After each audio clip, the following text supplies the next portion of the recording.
Assalamualaikum warahmatullahi wabarakatuh.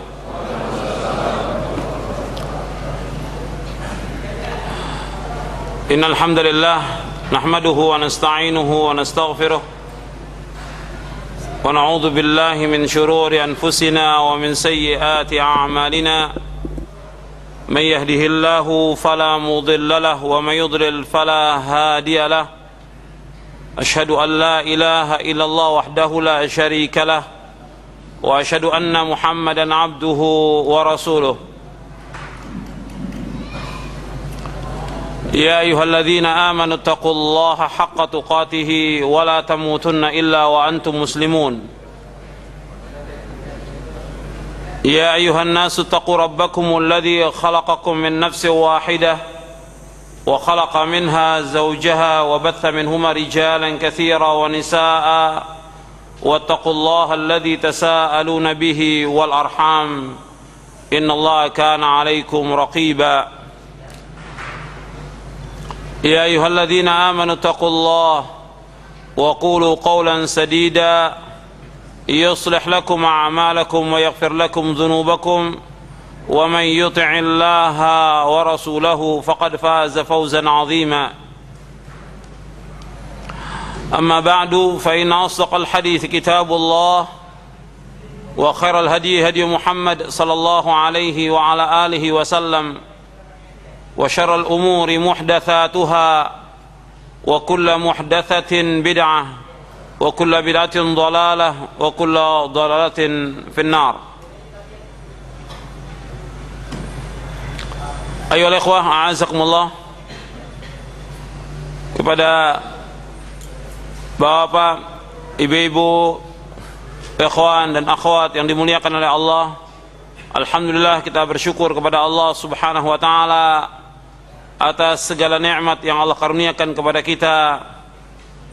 Nikmat iman, nikmat Islam, nikmat sunnah, nikmat diberikan kesehatan dan afiah. Kita bersyukur kepada Allah subhanahu wa ta'ala atas segala nikmat, dan kita memohon selalu kepada Allah subhanahu wa ta'ala agar kita menjadi hamba-hamba Allah yang bersyukur.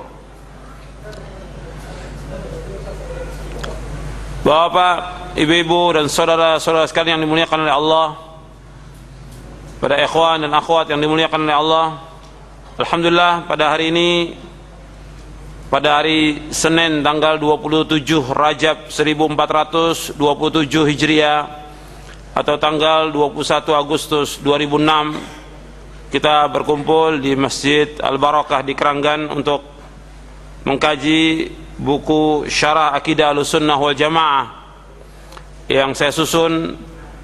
Dari buku ini kita akan bahas tidak seluruhnya, tapi ada poin-poin yang kita bahas yang insya Allah banyak manfaatnya untuk kita semua. Ayolah ikhwah, a'azakumullah, kita membahas tentang akidah Ahlussunnah wal Jamaah, karena masalah ini merupakan masalah yang penting yang harus terus kita kaji, yang harus terus kita bahas, yang harus terus kita ulang-ulang. Karena masalah ini merupakan masalah pokok, masalah prinsip yang wajib diyakini oleh setiap muslim dan muslimah. Kita bahas akidah Ahlussunnah karena akidah adalah perkara yang amat penting dan kewajiban yang paling besar yang harus diketahui oleh setiap muslim dan muslimah. Masalah akidah kita bahas karena sempurna dan tidaknya amal kita tergantung dari akidah yang benar dan tidak. Artinya kalau akidah itu benar, maka akan sempurna ibadah kita kepada Allah subhanahu wa ta'ala. Kalau akidah kita tidak benar, maka tidak sempurna ibadah kita kepada Allah subhanahu wa ta'ala. Bahkan dijelaskan oleh Syekh Abdurrahman bin Nasir As-Sa'di dalam kitabnya Al-Qaulus Sadid fi Maqasid Tauhid. Beliau menjelaskan bahwasanya diterimanya amal kita dan tidaknya itu tergantung daripada tauhid kita kepada Allah subhanahu wa ta'ala. Kalau tauhid kita benar, maka akan diterima oleh Allah subhanahu wa ta'ala. Kalau tidak benar, maka tidak akan diterima oleh Allah subhanahu wa ta'ala. Beliau menjelaskan demikian. Kemudian Ikhwani fid din dan akhwat fillah, azakumullah, bahwa masalah akidah merupakan masalah yang harus terus dibahas. Karena baiknya umat ini tergantung daripada akidahnya. Kalau umat ini akidahnya baik, insya Allah Allah akan memberikan kemuliaan kepada umat Islam. Kalau akidah mereka benar, maka umat Islam ini akan diberikan izzah, kemuliaan. Tapi kalau akidah mereka tidak benar dan juga mereka tidak mengikuti Rasulullah SAW, maka mereka tidak akan mendapatkan kemuliaan. Sebagaimana sabda Rasulullah SAW, wa ju'ila dhillatu was-sagharu ala man khalafa amri, dijadikan kerendahan dan kehinaan bagi orang-orang yang menyalahi perintahku, yaitu menyalahi perintahnya Rasulullah SAW. Jadi orang yang menyalahi perintahnya Rasulullah akan dihinakan oleh Allah dengan sebab mereka menyalahi perintahnya Rasulullah. Sedangkan perintahnya Allah dan perintahnya Rasulullah yang paling besar kepada umat Islam ini, yaitu agar mereka bertauhid kepada Allah. Dari seluruh perintah yang Allah perintahkan, baik dalam Al-Quran dan juga yang diperintahkan oleh Rasulullah SAW dalam sunnahnya yang sahih, itu semuanya memerintahkan untuk bertauhid kepada Allah SWT, berakidah yang benar. Allah SWT berfirman, wa qadha rabbuka alla ta'budu illa iyyah wa bil walidaini ihsana. Dan Allah telah mewajibkan tidak boleh kalian beribadah melainkan hanya kepada Allah saja, dan hendaklah kalian berbuat baik kepada kedua orang tua. Kemudian juga dalam surah An-Nisa Allah berfirman, wa'budullaha wa la tusyriku bihi syai'a. Hendaklah kalian beribadah hanya kepada Allah dan janganlah kalian berbuat syirik dengan sesuatu apapun juga. Dan banyak lagi ayat-ayat yang lain yang Allah perintahkan agar kita mentauhidkan Allah dan menjauhkan segala macam perbuatan syirik. Makanya kita bahas tentang masalah akidah, karena baiknya umat ini tergantung daripada akidahnya. Maka para sahabat ridwanullah alaihim ajma'in dikatakan oleh Allah sebagai khaira ummah, sebaik-baik umat, karena akidah mereka adalah akidah yang benar. Allah mengatakan dalam Al-Quran dalam surah Ali Imran ayat 110, kuntum khaira ummatin ukhrijat linnas ta'muruna bil ma'ruf wa tanhauna 'anil munkar wa tu'minuna billah. Kalian adalah sebaik-baik umat yang ditampilkan di tengah-tengah manusia, menyuruh yang ma'ruf, mencegah yang mungkar, dan beriman kepada Allah. Dikatakan khaira ummah karena para sahabat ridwanullah menyuruh yang baik, menyuruh yang ma'ruf, dan sebesar-besar ma'ruf adalah mentauhidkan Allah, menjauhkan syirik.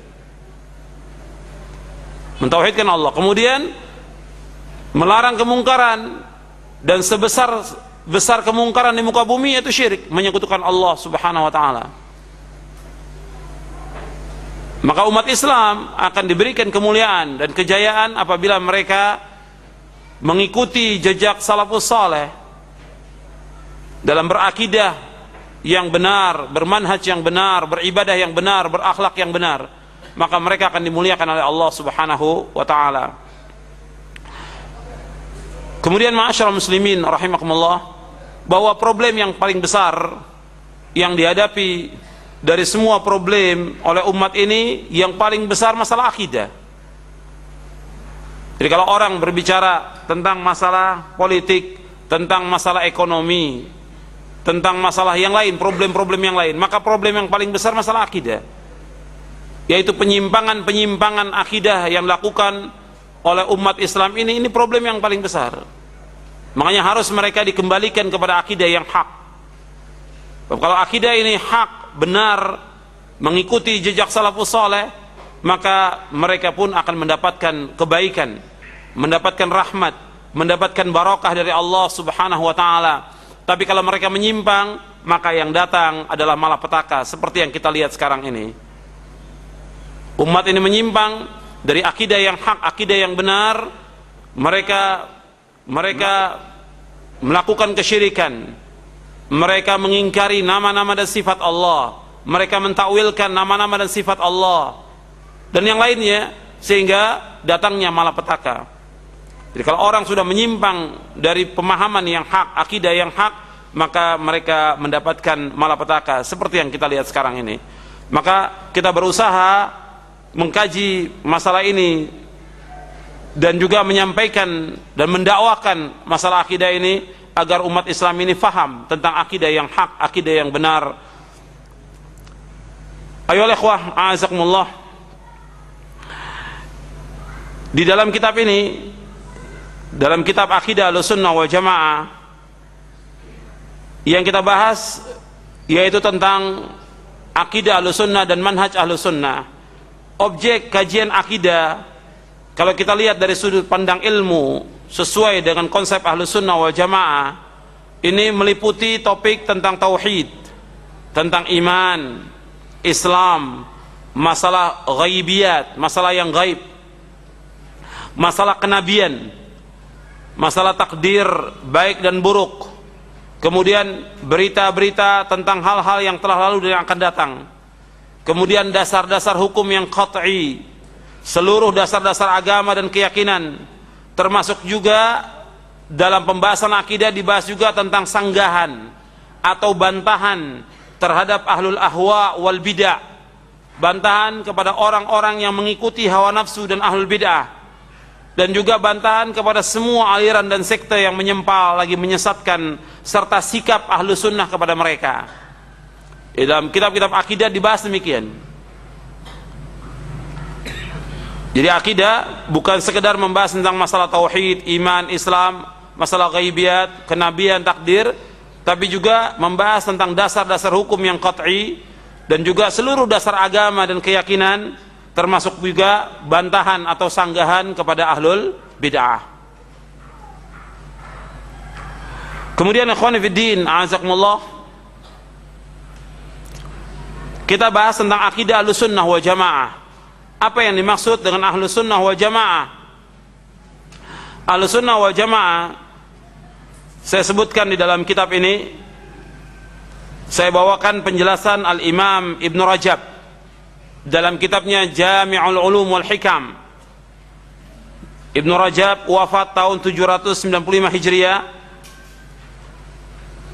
Kata beliau, as-sunnah ialah jalan yang ditempuh, mencakup di dalamnya berpegang teguh kepada apa yang dilaksanakan Nabi SAW dan para khalifahnya yang terpimpin dan lurus, berupa i'tiqad, keyakinan, perkataan dan perbuatan.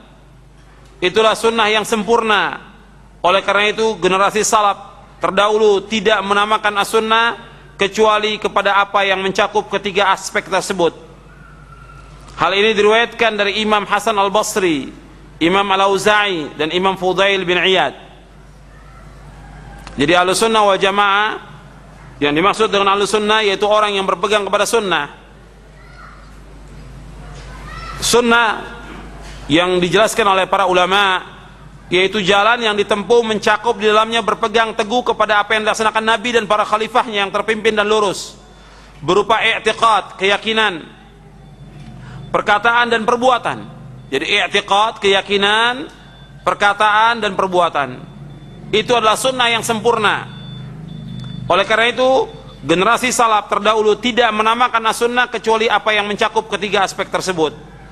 Hal ini diriwayatkan dari Imam Hasan al-Basri, Imam Al-Auza'i dan Imam Fudail bin Iyad. Antum bisa lihat dalam buku itu tentang makna as-sunnah. Kemudian juga tentang al-jamaah. Apa yang dimaksud dengan al-jamaah? Al-jamaah, dikatakan al-jamaah artinya bersatu di atas kebenaran. Mereka tidak mau berpecah belah dalam urusan agama, berkumpul di bawah kepemimpinan para imam yang berpegang kepada al-haq, tidak mau keluar dari jamaah mereka, dan mereka mengikuti apa yang telah disepakati oleh salaful ummah. Ini saya kutip dari Mujmal Usul Ahli Sunnah wal Jamaah fil Aqidah. Kemudian jamaah menurut ulama akidah adalah generasi pertama dari umat ini, yaitu dari kalangan sahabat, tabi'in, tabi'ut tabi'in, serta orang-orang yang mengikuti dalam kebaikan hingga hari kiamat, karena mereka berkumpul di atas kebenaran. Sebagaimana dikatakan oleh Abdullah bin Mas'ud radhiyallahu an, al-jama'atu ma wafaqal haq wa in kunta wahdak. Jamaah itu adalah yang sesuai dengan kebenaran meskipun engkau sendiri.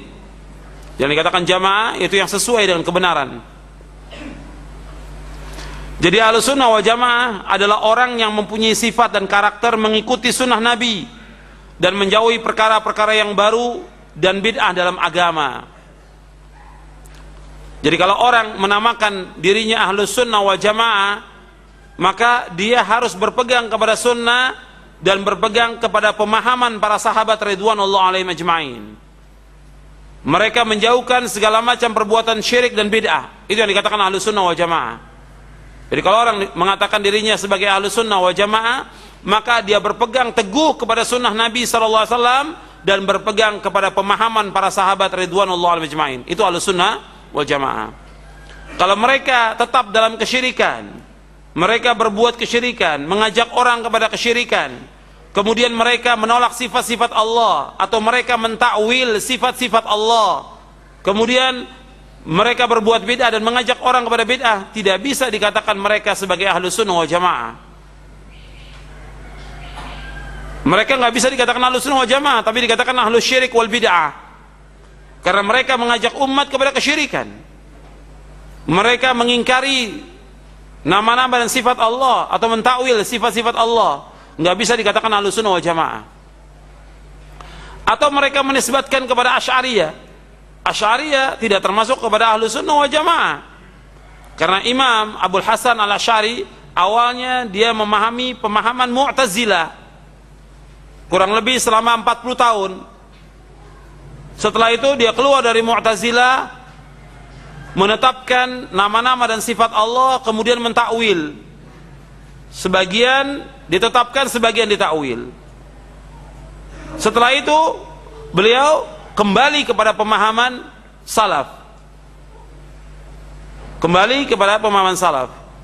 Menetapkan seluruh sifat-sifat Allah. Menetapkan apa yang Allah sifatkan tentang dirinya dalam Al-Quran dan juga dalam sunnah Nabi yang sahih, dan menafikan apa yang Allah menafikan tentang dirinya dan juga yang dinafikan oleh Rasulnya sallallahu alaihi wasallam. Dan beliau menulis kitab.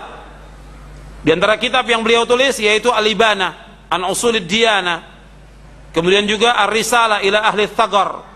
Itu kitab yang ditulis oleh Imam Abul Hasan al-Asy'ari. Ketika masa antara pemahaman dia keluar dari Mu'tazilah kepada pemahaman Sunnah, antara itu, ini yang kemudian menyebar, diikuti oleh pengikut-pengikutnya sampai juga ke Indonesia ini. Pemahaman Asy'ariyah yang dinisbatkan kepada Abul Hasan al-Asy'ari. Pada hakikatnya Abul Hasan berlepas diri, karena Abul Hasan al-Asy'ari rahimahullah rahmatan wasi'ah tidak mentakwil sifat-sifat Allah, tidak mengingkari sifat-sifat Allah, tidak mengajak orang untuk beribadah kepada selain Allah.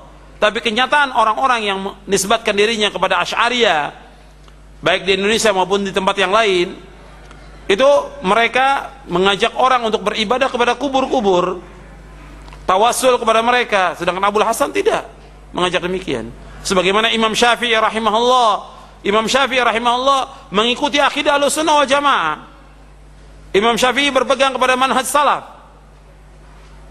Imam Syafi'i rahimahullah mengajak umat untuk mentauhidkan Allah, menjauhkan segala macam perbuatan syirik. Imam Syafi'i rahimahullah mengajak orang untuk menetapkan sifat-sifat Allah, tidak mentakwil sifat Allah. Imam Syafi'i rahimahullah mengajak orang kembali kepada sunnah Nabi yang sahih dan melarang dari perbuatan bid'ah. Jadi penisbatan orang apakah kepada Syafi'i atau kepada Asy'ari, ini banyak terjadi kekeliruan. Karena itu saya jelaskan dalam buku ini, dalam kitab Syarah Aqidah Ahlussunnah wal Jamaah, saya jelaskan penjelasan para ulama tentang akidah Imam Syafi'i dan juga akidah Abul Hasan al-Asy'ari rahimahumullahul jami'.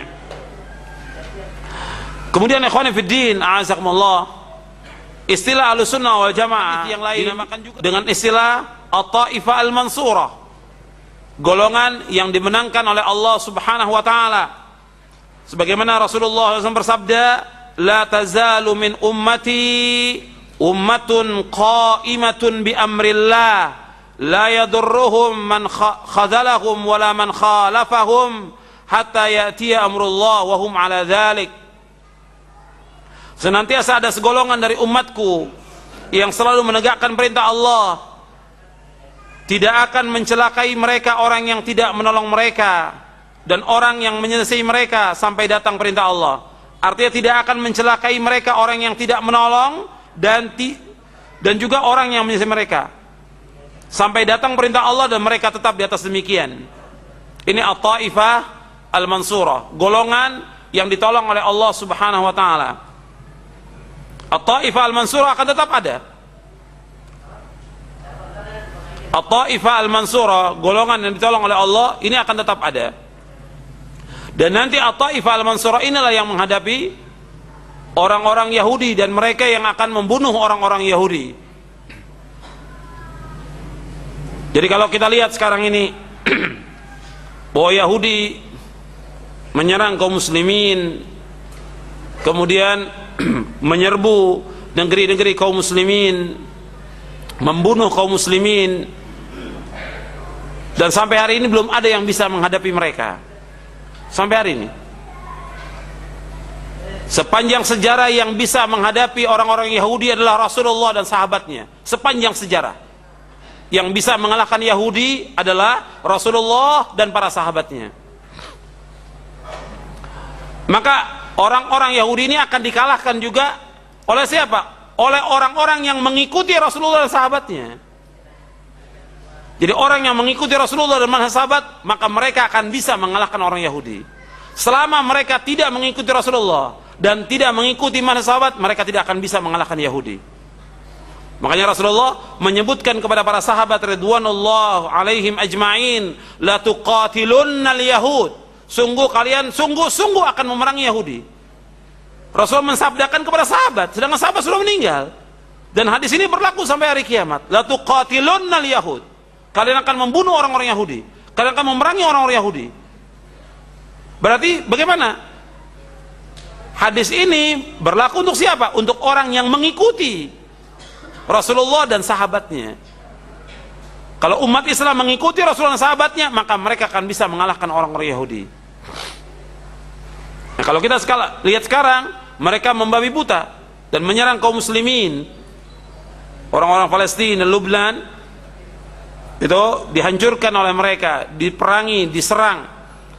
Kemudian fatwa para ulama menjelaskan agar seluruh umat Islam, juga terutama untuk di Palestina dan Lebanon, agar kembali kemana? Kembali kepada akidah yang benar, kembali kepada Quran dan Sunnah ala fahmi salaf. Diajak kembali. Himbauan para ulama mengajak mereka kembali, seluruhnya kembali kepada Al-Quran Sunnah. Kewajiban kita bagaimana? Kewajiban kita sebagai umat Islam menolong kaum muslimin. Wajib menolong kaum muslimin karena mereka muslimin. Apakah yang di Lebanon atau di Palestina, mereka muslimin. Kewajiban kita membantu dengan materi, kemudian mendoakan mereka. Adapun Hizbullah adalah Syiah. Hizbullah Syiah sudah menyempal dari akidah Ahlussunnah wal Jamaah, menyempal dari pemahaman Islam yang benar. Tapi kaum muslimin, rakyat sipil yang menjadi korban adalah muslimin. Kalau muslimin bagaimana? Kewajiban kita sebagai seorang muslim membantu mereka, menolong mereka, mendoakan mereka. Mendoakan mereka. Tapi tetap semua dihimbau untuk kembali kepada Al-Quran wa Sunnah, kepada akidah yang benar. Jangan mereka berbuat syirik kepada Allah, jangan mereka berbuat bid'ah. Itu himbauan para ulama. Jadi kita kembali, At-Taifah al-Mansurah, nanti mereka akan melawan orang-orang Yahudi. Tentang kapan waktunya kita tidak tahu, tapi akan tetap ada At-Taifah al-Mansurah. Dan nanti juga umat Islam ini akan dipimpin oleh Imam Mahdi dari keturunan Fatimah, yang namanya sama seperti namanya Rasulullah, yaitu Muhammad bin Abdullah. Dan ketika nanti Nabi Isa turun ke muka bumi ini, maka yang menjadi imam adalah Muhammad bin Abdullah, Imam Mahdi. Ketika Nabi Isa disuruh untuk menjadi imam, Nabi Isa tidak mau. Kata Nabi Isa alaihissalatu wassalam, imamukum minkum takrimatallahi ala hadhil ummah. Imam itu dari kalian, karena kemuliaan Allah atas umat Islam ini. Kemudian Nabi Isa alaihissalatu wassalam membunuh tokohnya Yahudi, pemimpinnya Yahudi, yaitu Dajjal. Nanti Nabi Isa akan bunuh Dajjal. di bab Lut di Palestina. Kemudian setelah itu umat Islam membunuh orang-orang Yahudi. Orang Yahudi bersembunyi di mana saja itu akan dibunuh oleh umat Islam. Apakah di bawah, apakah di balik batu, di balik pohon, semua batu dan pohon akan mengatakan, wahai orang mukmin, di balik saya ada orang Yahudi, kamu bunuh. Semua batu akan mengatakan demikian, semua pohon akan mengatakan demikian, kecuali pohon Gorqat, karena Gorqat itu pohonnya Yahudi, kata Rasulullah SAW. Jadi At-Taifah Al-Mansurah, golongan yang selamat ini, mereka akan dimenangkan oleh Allah SWT. Tapi tetap Taifah Al-Mansurah, golongan yang selamat ini, golongan yang ditolong oleh Allah, ya mereka berpegang kepada Al-Quran wa Sunnah ala fahmi salaf. Kemudian ikhwani fiddin, a'azakumullah, tentang istilah Ahlussunnah wal Jamaah yang saya gunakan dalam kitab ini, Syarah Aqidah Ahlussunnah wal Jamaah. Istilah ini istilah yang syar'i, artinya wasfun syar'i. Artinya istilah ini bukan istilah yang baru, sebagaimana istilah salaf bukan istilah yang baru. Sifat yang syar'i, pensifatan yang syar'i, karena para tabi'i menggunakan istilah salaf, kana salaf, artinya salaf pernah berbuat begini. Kata para ulama, yang dikatakan kana salaf yang dimaksud yaitu as-sahabah. Begitu juga istilah Ahlussunnah. Istilah Ahlussunnah sudah ada sejak zaman sahabat. Antum bisa lihat ayat dalam surah Ali Imran ayat 106. Allah berfirman dalam surah Ali Imran ayat 106, yauma tabyaddu wujuh wa taswaddu wujuh. Fa ammal ladzina swaddat wujuhum akafartum ba'da imanikum fadzuqul 'adzaba bima kuntum takfurun. Pada hari yang di waktu itu ada wajah yang putih berseri dan ada pula wajah yang hitam muram. Adapun orang-orang yang hitam muram mukanya, kepada mereka dikatakan, kenapa kamu kafir sesudah kamu beriman? Karena itu rasakanlah azab disebabkan kekafiran kamu. Dijelaskan oleh Ibnu Abbas, Abdullah bin Abbas radhiyallahu anhuma, seorang mufassir dari sahabat yang didoakan oleh Rasulullah sallallahu alaihi wasallam. Beliau menafsirkan ayat ini, kata beliau, adapun orang yang putih wajahnya, mereka adalah ahlus sunnah wal jamaah. Adapun orang yang hitam wajahnya, mereka adalah ahlul bid'ah dan sesat. Ini bisa dilihat dalam tafsir Ibnu Katsir di juz yang pertama, dan juga dalam syarah usul i'tiqad Ahlussunnah wal Jamaah oleh Imam Al-Lalikai di juz yang pertama. Jadi istilah Ahlussunnah wal Jamaah bukan istilah yang baru, bukan istilah yang hadis, tapi istilah yang syar'i. Artinya sudah ada sejak zaman sahabat. Untuk bukti lagi bahwa istilah sunnah, istilah yang syar'i yang sudah digunakan oleh sahabat, tabi'in dan tabi'ut tabi'in, yaitu Imam Sufyan Ats-Tsauri, seorang imam Ahlussunnah yang wafat tahun 161 Hijriah. Beliau mengatakan, aku wasiatkan kalian untuk tetap berpegang teguh kepada Ahlussunnah dengan baik, karena mereka adalah al-ghuraba. Alangkah sedikitnya Ahlussunnah wal Jamaah. Al-ghuraba adalah orang-orang yang asing. Jadi Ahlussunnah wal Jamaah dikatakan juga salafiyun, dikatakan juga At-Taifah Al-Mansurah, dikatakan juga al-ghuraba. Dikatakan al-ghuraba karena Nabi bersabda, bada'al islamu ghariba wa sayaudu ghariba kama bada'a fatuba lil ghuraba, rawahu Muslim. Kata Nabi, Islam datang dalam keadaan asing dan akan kembali dalam keadaan asing sebagaimana awalnya, maka beruntunglah orang-orang yang asing. Yang dikatakan orang yang asing, ghuraba, kata Nabi, unasun salihun fi unasin su'in kathir man ya'sihim akthar mimman yuti'uhum. Kata Nabi, unasun salihun fi unasin su'in kathir man ya'sihim akthar mimman yuti'uhum. Kata Nabi, yang dikatakan ghuraba itu yaitu orang-orang yang saleh di tengah orang-orang yang banyak yang berbuat kejelekan, yang taat kepada mereka sedikit, tapi yang durhaka kepada mereka lebih banyak. Dan ghuraba ini selalu memperbaiki akidah umat, memperbaiki apa yang telah dirusak oleh umat ini. Kita kembali Jadi Ahlus Sunnah wal Jamaah, nama ini sudah ada sejak zaman sahabat, tabi'in, dan juga tabi'ut tabi'in. Kemudian juga Imam Fudail bin Iyad yang wafat tahun 187 Hijriah berkata, Ahlus Sunnah, kata Imam Fudail bin Iyad, berkata Ahlus Sunnah yang dikatakan iman itu keyakinan, perkataan dan perbuatan. Jadi Fudail bin Iyad wafat tahun 187 Hijriah. Jadi ulama dari kalangan tabi'in, tabi'ut tabi'in sudah memberikan istilah dengan Ahlus Sunnah. Kemudian ikhwan fiddin, a'azakumullah, sekarang kita akan bahas tentang prinsip dari akidah Ahlus Sunnah wal Jamaah. Apa saja dari ciri Ahlus Sunnah wal Jamaah? Sebab banyak sekali orang mengatakan Ahlus Sunnah. Saya akan jelaskan tentang prinsip-prinsip akidah Ahlus Sunnah wal Jamaah. Yang pertama, sumber akidah adalah Al-Quran, As-Sunnah, dan Ijma' Salafus Saleh. Yang pertama, bahwa sumber akidah adalah Al-Quran, As-Sunnah, dan Ijma' Salafus Saleh. Jadi Al-Quran dan Sunnah ini prinsip yang wajib dipegang oleh semua kaum muslimin. Kalau mereka berpegang dengan dua ini, mereka akan selamat.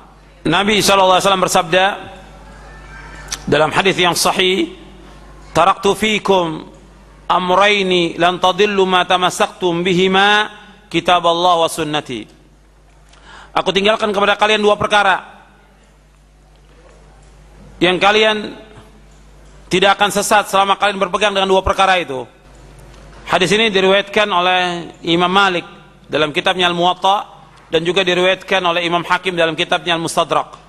Hadis ini sahih, disahihkan oleh Syekh Muhammad Nasiruddin Al-Albani dalam kitabnya Sahih Jami' Shaghir dan kitabnya yang lainnya. Dalam hadis ini Nabi menyebutkan, aku tinggalkan kepada kalian dua perkara, yaitu Al-Quran dan Sunnah Nabi yang sahih. Dua ini yang akan membawa kepada keselamatan dunia dan akhirat. Kemudian berpegang pada Al-Quran dan Sunnah tidak cukup, harus ditambah dengan penjelasan dari pemahaman salafus saleh yang nanti saya akan jelaskan. Maka disebutkan oleh para ulama bahwa sumber akidah adalah Al-Quran, As-Sunnah, dan Ijma' salafus saleh. Ijma'nya salafus saleh ma'sum, sebab Nabi SAW bersabda, innallaha qad ajara ummati ala an tajtami'a ala dhalalah. Sesungguhnya Allah Subhanahu wa taala telah melindungi umatku dari berkumpul di atas kesesatan. Yang dimaksud umat di sini yaitu para sahabat. Para sahabat ridwanullah al-majma'in. Jadi ijma'nya sahabat ma'sum, tapi individu sahabat tidak ma'sum. Ijma'nya sahabat ma'sum, individu sahabat tidak ma'sum. Kemudian kadang-kadang orang bertanya, kalau disebutkan Quran, Sunnah, Ijma', qiyas itu bagaimana? Dalam masalah akidah tidak ada qiyas.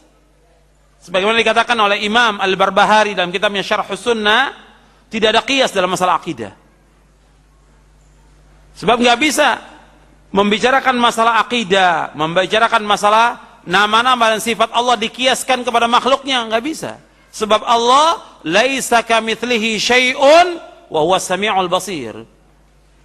Tidak ada satupun yang sama dengan Allah, dan Allah Maha mendengar dan Allah Maha melihat. Allah tidak akan sama dengan makhluknya. Walam yakun lahu kufuwan ahad. Tidak ada satupun yang setara dengan Allah. Tidak ada satupun yang sebanding dengan Allah. Tidak ada satupun yang sama dengan Allah Subhanahu wa taala. Jadi nggak ada qiyas. Dalam masalah yang lainnya, dalam masalah fikih digunakan, tapi ada ketentuannya, ada kaidahnya. Di saat mana digunakan qiyas itu? Tidak mutlak. Itu dijelaskan oleh para ulama. Jadi ada yang memang orang menggunakan qiyas dalam keseluruhan, ini juga tidak benar. Ada juga yang menolak qiyas secara keseluruhan, ditolak. Seperti Az-Zahiri. Dalam pemahaman Ibnu Hazm Az-Zahiri ditolak qiyas, tidak ada qiyas sama sekali. Ini pun salah. Jadi Ahlus Sunnah menggunakan qiyas dalam hal-hal tertentu.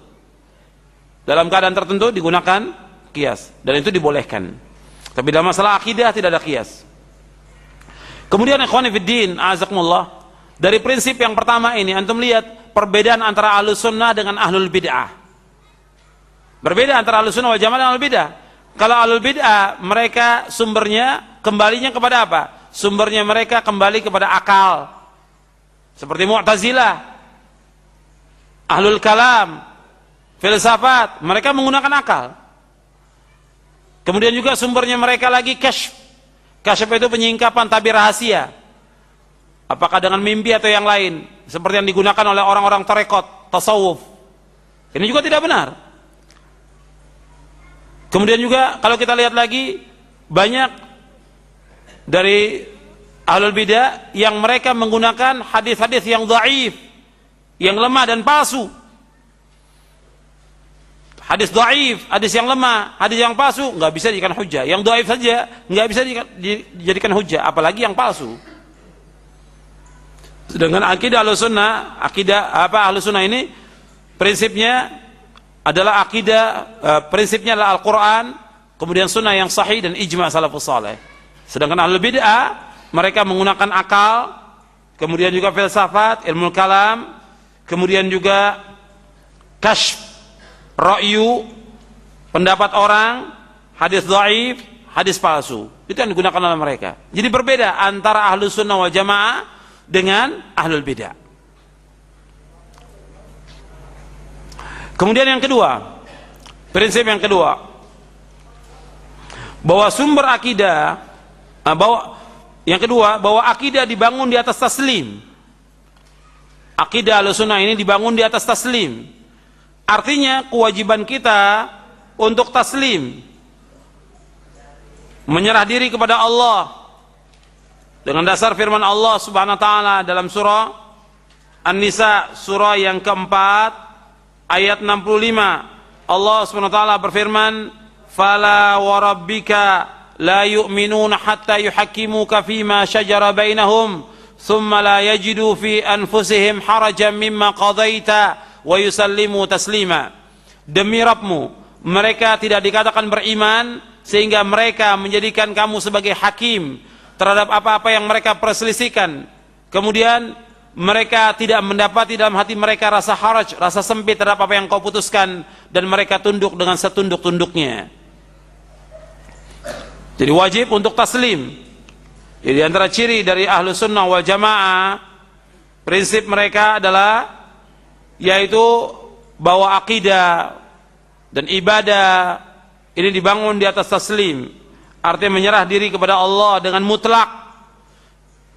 Sebagaimana Allah berfirman dalam surah An-Nur ayat 51. Antum lihat dalam surah An-Nur surah 24 ayat 51. Allah berfirman, "Innama kana qaulal mu'minina idza du'u ila Allah wa rasulih liyahkuma bainahum ay yaqulu sami'na wa ata'na wa ulaika humul muflihun." Sesungguhnya jawaban orang-orang mukmin apabila mereka dipanggil kepada Allah dan Rasulnya agar Rasul mengadili di antara mereka, ucapan mereka, kami mendengar dan kami taat. Sami'na wa ata'na, kami dengar dan kami taat. Wa ulaika humul muflihun, dan mereka adalah orang-orang yang beruntung. Kemudian juga Allah berfirman dalam surah Al-Ahzab surah 33 ayat 36. Bagi yang bawa bukunya, yang itu bisa dilihat di halaman 59. Yang bawa buku Syarah Aqidah Ahlussunnah wal Jamaah di halaman 59. Allah berfirman, "Wa ma kana lil mu'minin wa la mu'minatin idza qada Allah wa rasuluhu amran ay yakuna lahumul khiyaratu min amrihim wa may ya'sillaha wa rasulahu faqad dhalla dhalalan mubina." Dan tidak patut bagi laki-laki yang mukmin dan tidak pula bagi perempuan yang mukmin apabila Allah dan Rasulnya telah menetapkan suatu ketetapan, tidak ada bagi mereka pilihan yang lain tentang urusan mereka. Dan barang siapa yang mendurhakai Allah dan Rasulnya, maka sungguh ia telah sesat dengan kesesatan yang nyata. Jadi kalau sudah datang perintah Allah dan Rasulnya, kewajiban kita untuk taslim. Sami'na wa ata'na, taat mutlak. Tidak boleh perintah Allah dan Rasulnya dibantah dengan ra'yu, tidak boleh. Tidak boleh dibantah dengan perasaan. Tidak boleh dibantah dengan qiyas, dengan analogi. Tidak boleh dibantah dengan perkataan seorang syekh, seorang imam, seorang guru, seorang ustaz, tidak boleh. Jadi kalau sudah datang perintah Allah Rasulnya, kewajiban kita untuk taslim. Karena itu dikatakan oleh Imam Muhammad bin Syihab Az-Zuhri yang wafat tahun 124 Hijriah. Imam Az-Zuhri berkata di halaman 58, kata Imam Az-Zuhri, minallahi ar-risalatu wa 'alar rasuli al-balaghu wa 'alaina taslimu. Allah yang menganugerahkan risalah, mengutus para rasul. Kewajiban rasul adalah menyampaikan risalah, dan kewajiban kita adalah tunduk dan taat. Ini dibawakan oleh Imam Bukhari dalam kitab sahihnya, dan juga dijelaskan oleh Al-Hafidh dalam kitabnya Fathul Bari, Syarah Sahih Bukhari di juz yang ke-13. Jadi ikhwan fiddin, a'azakumullah, kalau sudah datang nas dari Al-Quran dan Sunnah tentang masalah akidah, tentang masalah nama-nama dan sifat Allah, atau yang lainnya yang berkaitan dengan akidah dan juga berkaitan dengan ibadah yang merupakan perintah Allah dan Rasulnya, kewajiban kita untuk sami'na wa ata'na, taslim, tunduk. Dan ini perbedaan antara Ahlus Sunnah wal Jamaah dengan firqah-firqah yang sesat. Kalau Ahlul Bidah, mereka masih membantah. Sudah jelas nasnya, mereka masih bantah, masih mencari takwilnya.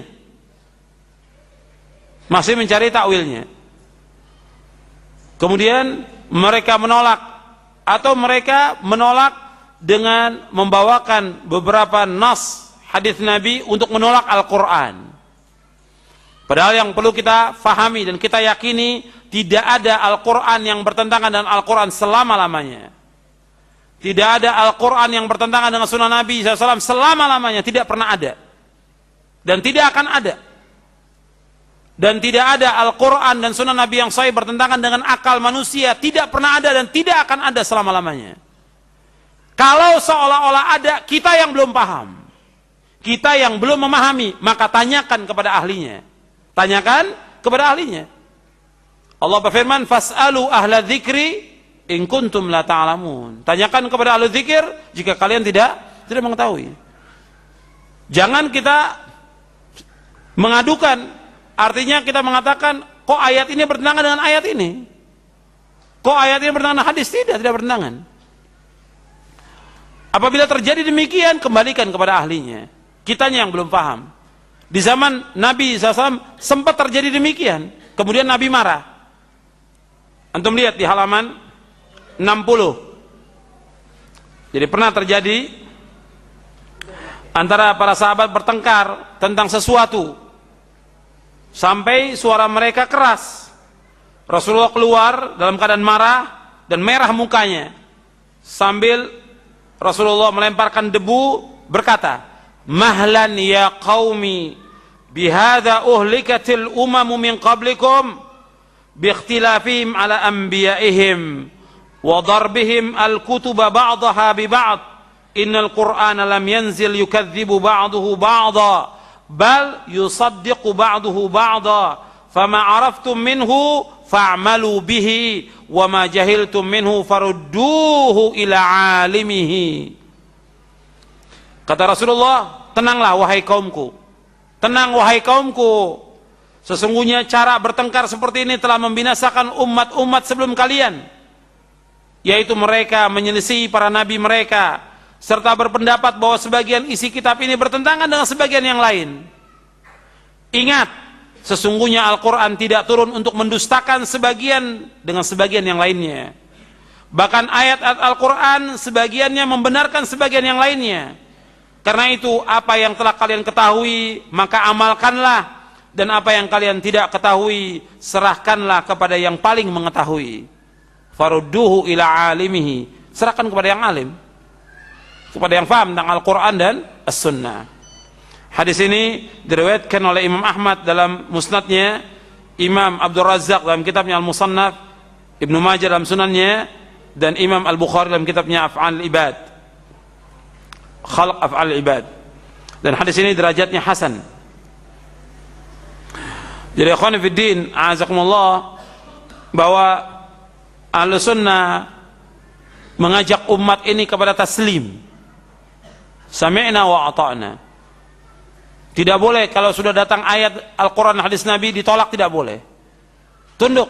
Dan tidak boleh juga mengatakan bahwa ayat ini bertentangan. Ayat ini bertentangan dengan hadis, atau ayat dan hadis ini bertentangan dengan akal, tidak boleh. Tidak ada ayat Al-Quran dan hadis Nabi yang sahih bertentangan antara satu dengan yang lain, dan tidak juga bertentangan dengan akal manusia. Tidak akan ada selama-lamanya. Ya, taslim ini harus ditumbuhkan dalam hati kita, karena banyaknya terjadi penyimpangan karena mereka tidak taslim, tidak tunduk dan patuh kepada perintah Allah dan Rasulnya. Kemudian yang ketiga, prinsip yang ketiga, yaitu kita wajib memahami agama ini sesuai dengan pemahaman salaf. Jadi wajib kita memahami Al-Quran dan Sunnah ini dengan pemahaman salaf. Dasarnya apa? Kita wajib memahami Al-Quran dan Sunnah ini menurut pemahaman salaf. Dasarnya yaitu ayat Al-Quran. Allah berfirman, فَإِنْ آمَنُوا بِمِثْلِ مَا آمَنْتُمْ بِهِ فَقَدْ اهْتَدَوْا وَإِنْ تَوَلَّوْا فَإِنَّمَا هُمْ فِي شِقَاقٍ فَسَيَكْفِيكَهُمُ اللَّهُ وَهُوَ السَّمِيعُ الْعَلِيمُ. Dalam surah Al-Baqarah ayat 137, Allah berfirman, jika mereka beriman sebagaimana kalian beriman. Yang bawa kitabnya itu bisa lihat di halaman 99. Jika mereka beriman kepada apa yang kamu telah beriman kepadanya, sungguh mereka telah mendapat petunjuk. Dan jika mereka berpaling, sungguhnya mereka berada dalam permusuhan. Maka Allah akan memelihara kamu dari mereka, dan dialah yang maha mendengar lagi maha mengetahui. Surah Al-Baqarah ayat 137. Jadi Allah menyebutkan apabila mereka beriman sebagaimana kalian beriman, mereka mendapatkan petunjuk. Jadi Allah menjadikan imannya para sahabat, kata Imam Ibnu Qayyim Al-Jauziyah yang wafat tahun 751 Hijriah, melalui ayat ini Allah menjadikan imannya para sahabat sebagai timbangan, tolak ukur untuk membedakan antara petunjuk dengan kesesatan, antara kebenaran dengan kebatilan. Apabila ahlul kitab beriman sebagaimana berimannya para sahabat, maka sungguh mereka mendapat hidayah, petunjuk yang mutlak dan sempurna. Jika mereka ahlul kitab berpaling tidak beriman sebagaimana berimannya para sahabat, maka mereka jatuh ke dalam perpecahan, perselisihan, dan kesesatan yang jauh. Jadi di sini disebutkan imannya para sahabat sebagai tolak ukur. Kalau mereka beriman sebagaimana mereka beriman, apabila mereka beriman sebagaimana kalian beriman, mereka dapat petunjuk. Jadi umat Islam, mereka akan mendapatkan hidayah dari Allah apabila mereka mengikuti pemahaman salafus saleh, mengikuti pemahaman para sahabat ridwanullah alaihim ajma'in. Mereka akan dapat hidayah, hidayah yang sempurna. Kemudian selanjutnya ayat dalam surah Al-An'am ayat 153, Allah SWT berfirman, wa anna hadha sirati mustaqiman fattabi'uhu wa la tattabi'u subula fatafarraqa bikum an sabilihi dzalikum wasaqum bihi la'allakum tattaqun. Dan bahwa yang kami perintahkanlah jalanku yang lurus, maka ikutilah dia, janganlah kalian mengikuti jalan-jalan yang lain, karena jalan-jalan itu akan mencerai-beraikan kalian dari jalan Allah. Demikian Allah perintahkan agar kalian bertakwa kepada Allah. Antum bisa lihat penjelasan Abdullah bin Mas'ud radhiyallahu an tentang tafsir Rasulullah terhadap ayat ini. Antum lihat di halaman 104. Kata Abdullah bin Mas'ud radhiyallahu an, Rasulullah SAW membuat garis dengan tangannya, kemudian bersabda, ini jalanku yang lurus. Lalu beliau membuat garis di kanan kirinya, kemudian bersabda, inilah jalan yang bercerai-berai, jalan yang sesat. Tidak ada satupun jalan kecuali tidak ada satupun dari jalan ini kecuali dalamnya terdapat syaitan yang menyeru kepadanya. Selanjutnya beliau membaca firman Allah dalam surah Al-An'am ayat 153, wa anna hadza sirati mustaqiman fattabi'u, sampai akhir ayat. Riwayat ini diriwayatkan oleh Imam Ahmad dalam musnadnya, Ad-Darimi dalam sunannya, dan Al-Hakim dalam kitabnya Al-Mustadrak, dan juga Imam Al-Baghawi dalam Syarah Sunnah. Dan hadis ini derajatnya hasan. Dan diriwayatkan juga oleh Imam An-Nasa'i dalam tafsirnya, Tafsir An-Nasa'i. Kemudian hadis Nabi SAW bersabda tentang para sahabat, khairun nasi qarni, thumma alladhina yalunahum, thumma alladhina yalunahum. Sebaik-baik manusia pada masaku, kemudian yang sesudahnya, kemudian yang sudahnya. Hadis ini sahih, diriwayatkan oleh Imam Bukhari dan Muslim, dan juga yang lainnya. Kata-kata khairun nas, sebaik-baik manusia, ya tentang akidahnya, tentang pemahamannya, tentang manhajnya, tentang dakwahnya, tentang akhlaknya, tentang ibadahnya, adalah para sahabatlah khairun nas, sebaik-baik manusia. Karena itu kita wajib memahami agama ini sesuai dengan pemahaman salaf. Dan ikhwan fiddin, a'azakumullah, pemahaman manusia tentang Islam ini bermacam-macam. Karena itu kita wajib mengikuti pemahaman para sahabat ridwanullah alaihim ajma'in. Jadi pemahaman manusia tentang agama ini bermacam-macam. Jadi kita harus mengikuti jejak salafus saleh. Allah Subhanahu wa taala berfirman dalam ayat yang kita tiap hari baca minimal 17 kali. Ihdinas siratal mustaqim, siratal ladzina an'amta 'alaihim, ghairil maghdubi 'alaihim waladdallin. Yaitu kita membaca setiap hari ihdinas siratal mustaqim. Ya Allah, tunjukilah kami ke jalan yang lurus. Yaitu jalannya orang-orang yang Kau beri nikmat atas mereka, bukannya jalan orang-orang yang Kau murkai, dan bukan pula jalannya orang-orang yang sesat.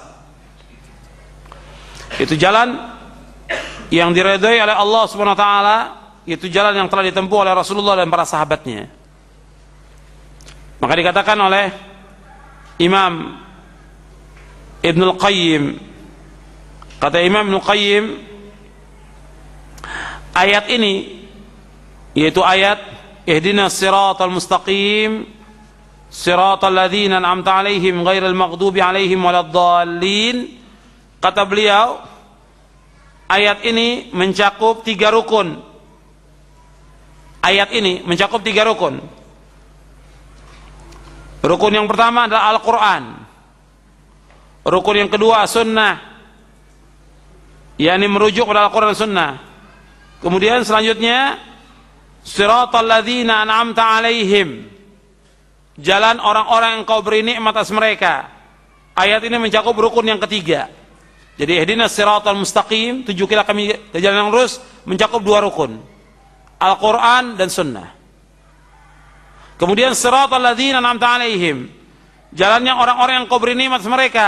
Ini mencakup rukun yang ketiga, yakni merujuk kepada pemahaman salafus saleh.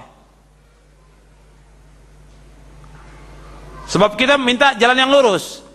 Bagaimana meniti jalan yang lurus? Siapa orang yang pernah meniti jalan yang lurus, yang pernah melalui jalan yang lurus itu sehingga mereka selamat? Siapa? Para sahabat. Karena itu kita memahami ayat ini mencakup rukun yang ketiga, yaitu merujuk kepada pemahaman salafus saleh dalam meniti jalan tersebut. Padahal tidak diragukan bahwa siapa saja yang berpegang teguh kepada Al-Quran dan Sunnah pasti telah mendapat petunjuk ke jalan yang lurus. Tapi yang perlu diingat, kata Imam Ibnul Qayyim, karena metode manusia dalam memahami Al-Quran dan Sunnah berbeda-beda, ada yang benar, ada yang salah, dan juga bermacam-macam, maka haruslah memenuhi rukun yang ketiga untuk menghilangkan perbedaan-perbedaan tersebut, yakni merujuk kepada pemahaman salafus saleh. Itu disebutkan di dalam kitab Madarikun Nazar fi Siyasa baina Tatbiqati Syar'iyyah wal Infi'alat Al-Hamasiyah oleh Abdul Malik bin Ahmad bin Mubarak Ramadhani Al-Jazairi. Kemudian kata Imam Ibnul Qayyim, perhatikanlah hikmah yang berharga yang terkandung dalam penyebutan sebab dan akibat ketiga kelompok manusia yang tersebut di akhir surah Al-Fatihah dengan ungkapan yang ringkas, yaitu nikmat yang dicurahkan kepada kelompok yang pertama adalah nikmat hidayah, yaitu ilmu yang bermanfaat dan amal soleh. Kemudian beliau juga menjelaskan begini ketika menafsirkan ayat tentang as-siratal mustaqim dan juga wa anna hadza sirati mustaqiman.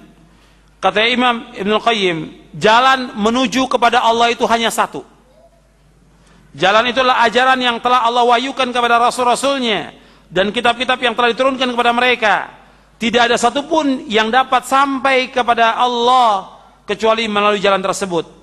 Sekiranya umat manusia mencoba seluruh jalan yang ada dan berusaha untuk mengetuk seluruh pintu yang ada, maka seluruh jalan itu tertutup dan seluruh pintu terkunci kecuali dari jalan yang satu, yaitu jalan yang menghubungkan langsung kepada Allah dan menyampaikan mereka kepadanya. Ini dalam Tafsirul Qayyim Ibnu Qayyim halaman 14-15. Kemudian ikhwani fiddin, a'azakumullah, kenapa kita harus mengikuti pemahaman salaf? Karena mereka sudah dijamin oleh Allah, dijamin oleh Rasulullah, dan Allah memerintahkan kita untuk mengikuti mereka dan tidak boleh menyimpang dari mereka. Orang yang menyimpang dari mereka, maka Allah biarkan mereka sesat.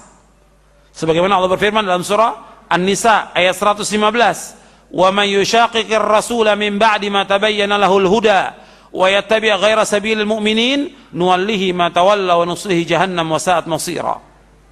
Dan barang siapa yang menentang Rasul sesudah jelas baginya petunjuk dan mengikuti jalan selain jalan kaum mukminin, kami palingkan kemana dia berpaling dan kami biarkan dia sesat dan kami akan masukkan dia ke neraka jahanam, dan jahanam itu sejelek-jelek tempat kembali. Jadi orang yang menyimpang dari jalannya kaum mukminin, yaitu dari jalannya para sahabat, maka akan dibiarkan sesat oleh Allah. Kemudian bagaimana? Akan diancam dengan masuk neraka. Jadi jalan yang selamat itu, yaitu jalannya yang telah ditempuh oleh Rasulullah dan para sahabatnya. Karena itu kita wajib memahami Islam ini sesuai dengan pemahaman mereka. Karena ikhwan fiddin, azakumullah, umat ini sebagaimana sabda Rasulullah akan berpecah, dan kenyataan umat ini sudah berpecah, dan Nabi memberikan jalan keluar, jalan selamat hanya satu, yaitu jalannya para sahabat. Nabi SAW bersabda, iftaraqatil yahudu ala 71 firqah wa iftaraqatin nasara ala 72 firqah fa71 fil nar wa wahidatun fil jannah walladhi nafsu Muhammadin biyadihi lataftariqanna ummati ala 73 firqah wahidatun fil jannati wa 72 fil nar. Qila ya Rasulullah man hum? Qala al jamaah. Dan Nabi bersabda, iftaraqatil yahudu ala 71 firqah fa wahidatun fil jannah wa 70 fil nar. Yahudi terpecah menjadi 71 golongan, satu yang masuk surga dan 70 masuk neraka. Waftaraqatin nasara ala 72 firqah, Nasrani terpecah menjadi 72 golongan. Fa 71 finnar, 71 itu masuk neraka. Wa wahidatun fil jannah, dan satu yang masuk surga. Waladhi nafsu Muhammadin biyadihi, demi yang diri Muhammad di tangan Allah, la taftariqanna ummati ala 73 firqah, sungguh-sungguh umatku akan terpecah menjadi 73 golongan. Wahidatun fil jannah, satu yang masuk surga. Wa 72 fil nar, dan 72 itu masuk neraka. Jadi satu yang masuk surga, 72. Kemudian dikatakan siapa yang satu yang masuk surga itu? Nabi menyebutkan al-jamaah. Hadis ini sahih, diriwayatkan oleh Imam Ibnu Majah dalam sunannya, dalam Kitabul Fitan bab iftiraqul umam.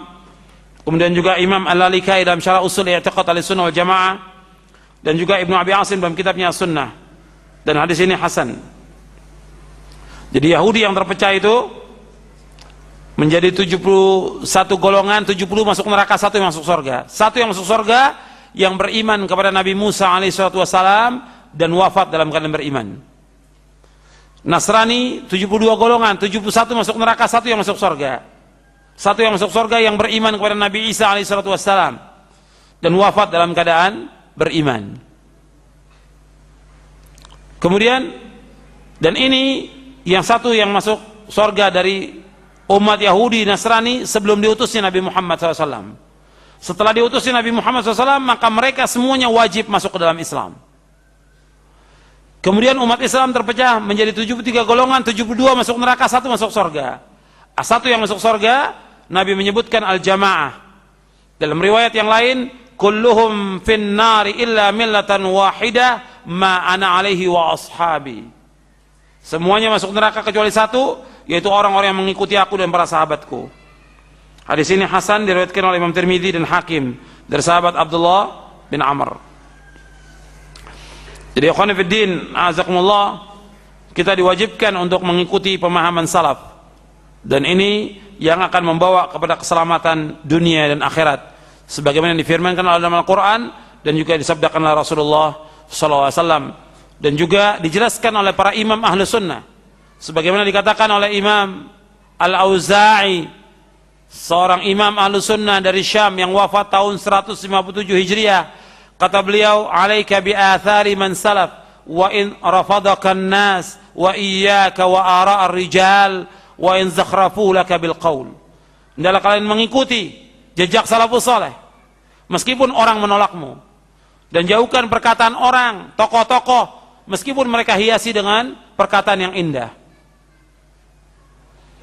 Jadi kita diperintahkan untuk mengikuti jejak salafus saleh. Selanjutnya kita masuk kepada prinsip yang keempat, bahwa ahlu sunnah mementingkan masalah ilmu. Ahlu sunnah mementingkan masalah ilmu. Jadi antara prinsip ahlu sunnah, mereka ihtimam kepada ilmu. Sebab ilmu ini wajib kita tuntut. Ilmu yang dimaksud ilmu syar'i. Kita diperintahkan untuk menuntut ilmu syar'i. Talabul ilmi faridatun ala kulli muslimin. Menuntut ilmu wajib atas setiap muslim. Jadi ahlu sunnah mementingkan ihtimam kepada ilmu.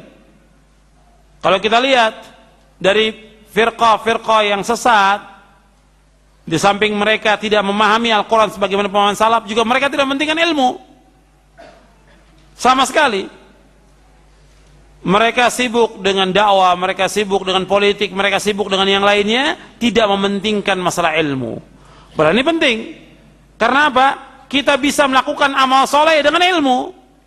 Kata Imam Ibnu Qayyim bahwa al-ilmu imamul amal. Ilmu itu imamnya amal.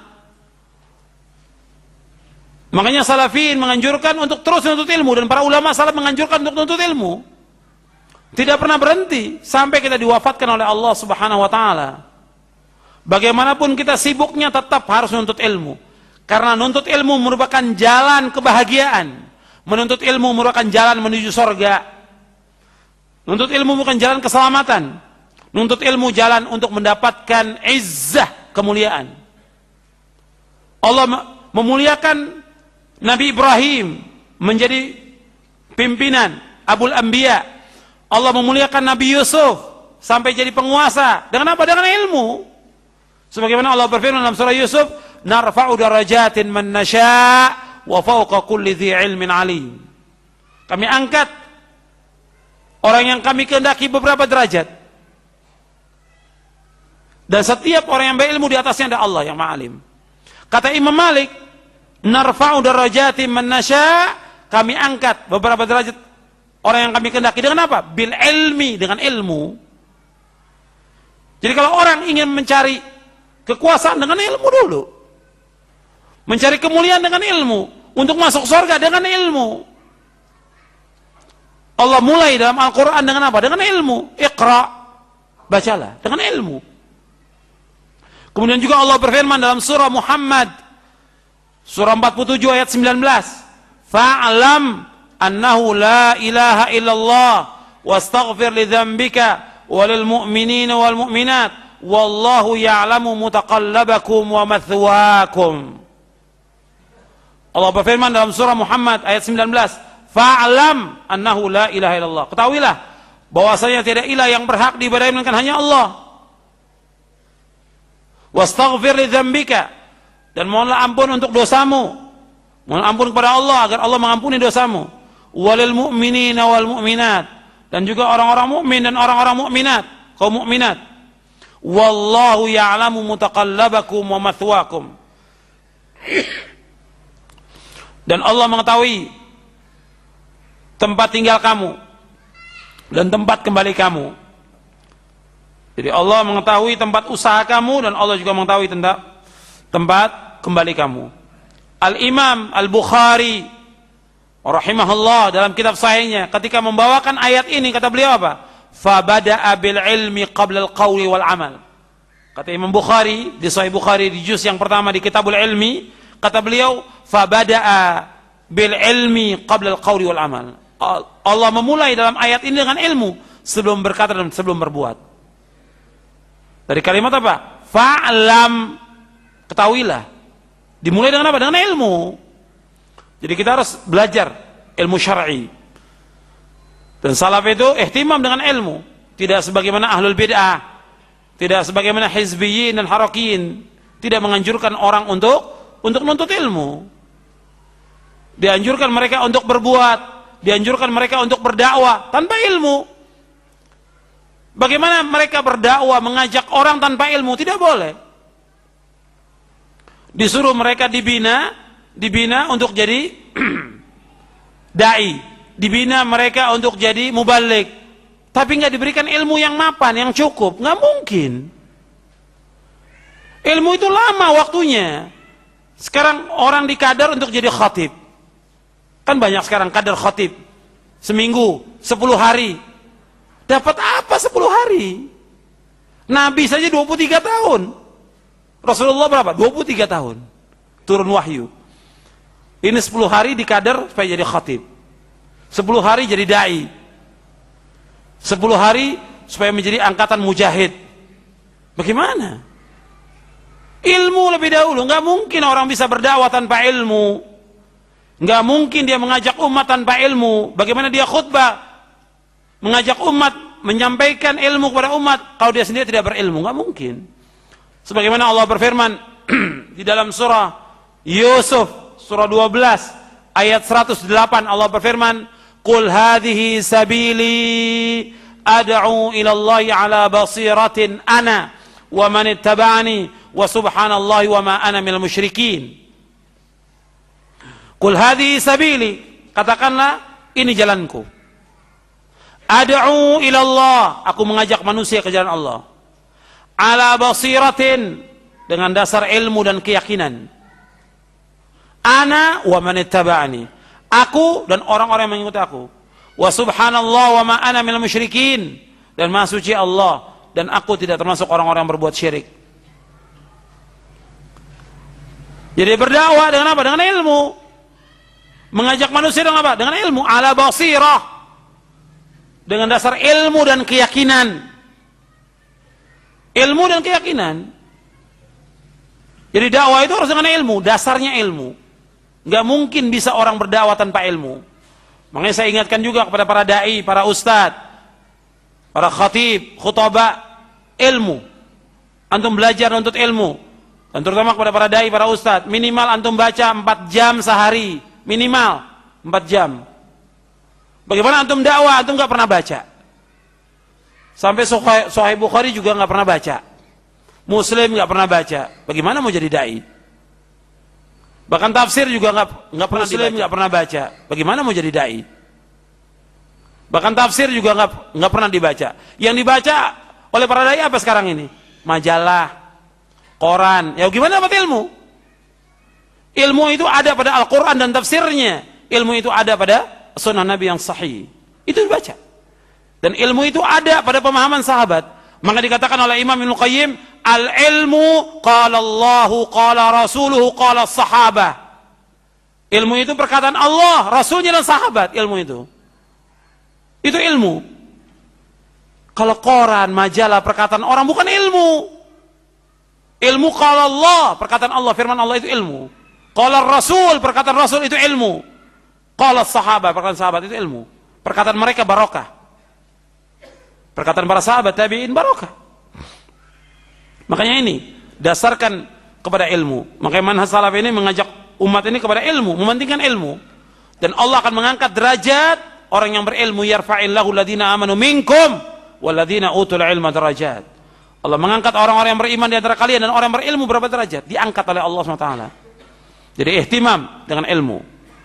Jadi umat ini harus dibina dengan dasar ilmu.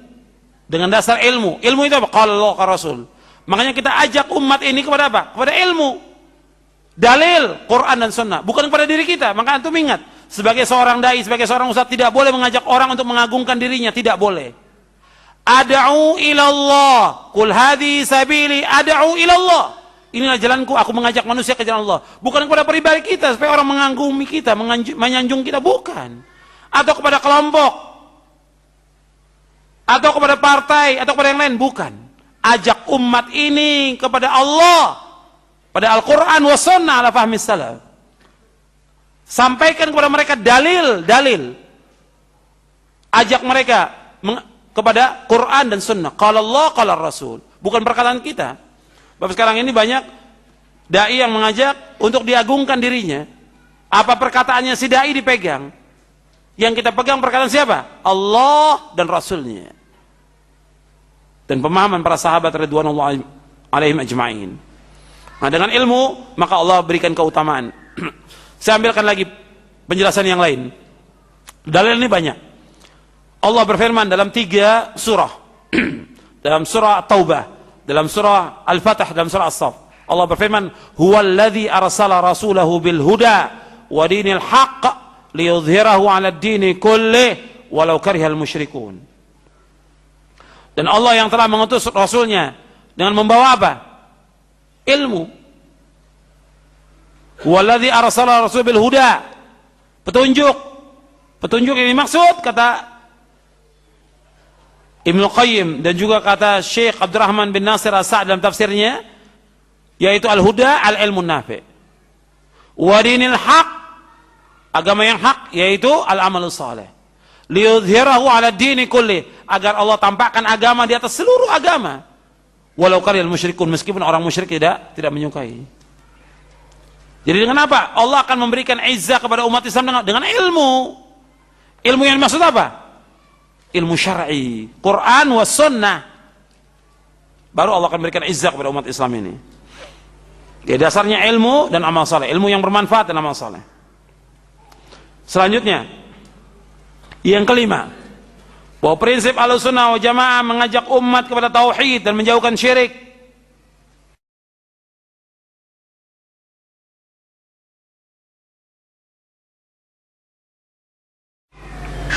Jadi prinsip Ahlussunnah wal Jamaah mengajak umat kepada tauhid dan menjauhkan syirik. Rasul-rasul dan nabi-nabi yang diutus oleh Allah ke muka bumi semuanya mendakwakan dakwah tauhid. Sebagaimana Allah berfirman dalam surah An-Nahl ayat 36, surah 16 ayat 36, "Walaqad ba'atsna fi kulli ummatin rasulan an i'budullaha wajtanibut taghut." Dan sungguh kami telah utus pada setiap umat seorang rasul. Setiap rasul dakwanya an i'budullah wajtanibut taghut. Dan akan beribadah hanya kepada Allah dan jauhkan taghut. Taghut yaitu setiap apa-apa yang disembah selain Allah. Seluruh nabi dakwanya mengajak umat kepada tauhid. Makanya salaf ini mementingkan dakwah kepada tauhid, bukan memulai dakwah dengan politik, dengan masalah ekonomi atau yang lain. Mulai dakwah dengan tauhid. Sebab solusi umat yang terbesar yaitu dengan tauhid. Dari berbagai macam problem, itu jalan keluarnya dengan mengajak mereka pada tauhid. Karena penyakit yang terbesar yang menimpa umat Islam dan dosa yang paling besar adalah syirik, menyekutukan Allah, menolak nama-nama sifat Allah, mentakwil nama-nama sifat Allah. Ini termasuk dosa yang besar. Akbarul kabair, dosa besar yang paling besar. Kalau orang berbuat dosa dan maksiat, mereka akan diberikan berbagai macam cobaan dan azab. Apalagi kalau mereka lakukan dosa besar yang paling besar. Makanya dakwah yang paling penting ya dakwah tauhid. Al-aham fal muhim. Yang paling penting tauhid. Mengajak umat ini untuk mentauhidkan Allah, menjauhkan segala macam perbuatan syirik. Karena tujuan kita diciptakan oleh Allah untuk mentauhidkan Allah. Wa ma khalaqtul jinna wal insa illa liya'budun. Tidak aku ciptakan jin dan manusia melainkan untuk beribadah kepadaku. Beribadah kepadaku ya betul beribadah kepada Allah, mentauhidkan Allah. Dan ini hak yang paling besar yang wajib dipenuhi. Sebagaimana pertanyaan Rasulullah kepada Mu'adz bin Jabal, "Ma haqqullahi 'alal 'ibad?" Apa hak Allah yang wajib dipenuhi oleh hambanya? Mu'adz tidak bisa menjawab, Allah wa Rasulullah alam, kemudian Nabi menjawab, "Haqqullahi 'alal 'ibad ay ya'buduhu wa la yusyriku bihi syai'a." Hak Allah yang wajib dipenuhi oleh hambanya, hendaknya mereka beribadah hanya kepada Allah dan mereka tidak boleh menyekutukan Allah dengan sesuatu apapun juga. Dan bagaimanapun kondisi umat, tetap tauhid harus didahulukan. Hatta kepada orang-orang yang sudah biasa ngaji, tetap harus dimulai dengan tauhid. Rasulullah sallallahu alaihi wasallam tidak pernah berhenti mendakwakan tauhid. Sampai umat sudah mencapai kesempurnaan tauhid di Madinah. Mencapai kesempurnaan tauhid di Madinah. Menjelang wafat, 5 hari menjelang wafat, Rasul mendakwakan, la'anallahu al-yahuda wan nasara. La'anallahu al-yahuda wan nasara ittakhadhu qubur anbiya'ihim masajid. Allah melaknat orang Yahudi dan Nasrani karena mereka menjadikan kubur nabi-nabi mereka sebagai tempat ibadah. 5 hari menjelang wafat, Nabi ingatkan kepada seluruh sahabat. Kata Nabi, Allah melaknat orang Yahudi dan Nasrani karena mereka menjadikan kubur nabi mereka sebagai tempat ibadah. Dan aku larang kalian jangan melakukan demikian. Dan Nabi berdoa, Allahumma la taj'al qabri wathanan yu'bad. Ya Allah, janganlah engkau jadikan kuburanku sebagai berhala yang disembah. Jadi meskipun sudah mencapai kesempurnaan, tetap Nabi ingatkan umat agar mereka mentauhidkan Allah, menjauhkan segala macam perbuatan syirik. Jadi nggak boleh ada orang mengatakan, kan kita sudah belajar tauhid, kita kan sudah mengikuti akidah salaf, kok kita kaji lagi kitab tauhid? Terus diulang sampai ratusan kali, ulang terus. Dan itu manfaatnya sangat besar. Semakin kita kaji, semakin tambah iman kita kepada Allah. Semakin kita kaji, semakin tambah kita mengenal Allah SWT, mengagungkan Allah, ta'zim kepada Allah. Semakin kita kaji kitab tauhid, semakin terasa manisnya iman dalam hati kita. Dan Anda bisa rasakan, kita kaji kitab tauhid itu tambah iman kita kepada Allah, tambah pengagungan kita kepada Allah, tambah juga lezatnya iman dalam hati kita. Dan juga dengan kita mengkaji kitab tauhid, kita terus berusaha untuk membersihkan hati kita dari perbuatan syirk. Apakah syirkun akbar maupun syirkun asghar. Makanya ini harus terus dikaji tentang masalah tauhid. Selanjutnya, yang keenam, bahwa prinsip Ahlussunnah mengajak umat ini kepada sunnah dan menjauhkan bid'ah. Prinsip Ahlussunnah mengajak umat ini kepada sunnah dan menjauhkan bid'ah.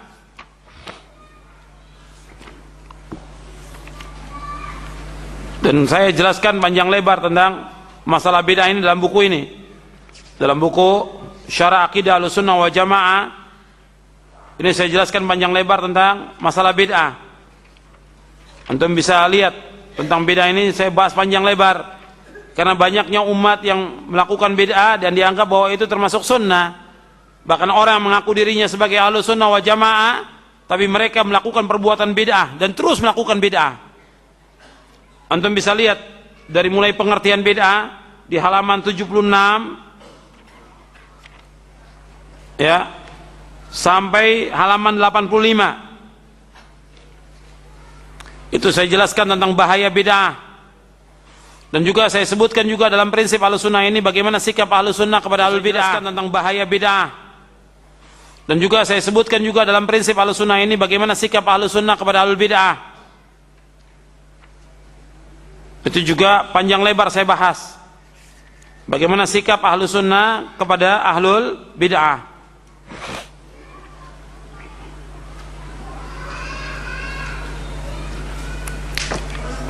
Jadi pengertian bid'ah itu yang dijelaskan oleh para ulama, yaitu tariqatun fid dini mukhtara'atun tudahi syar'iyyata yuqsadu bis suluki 'alaiha al mubalaghatu fit ta'abbud lillahi subhanahu.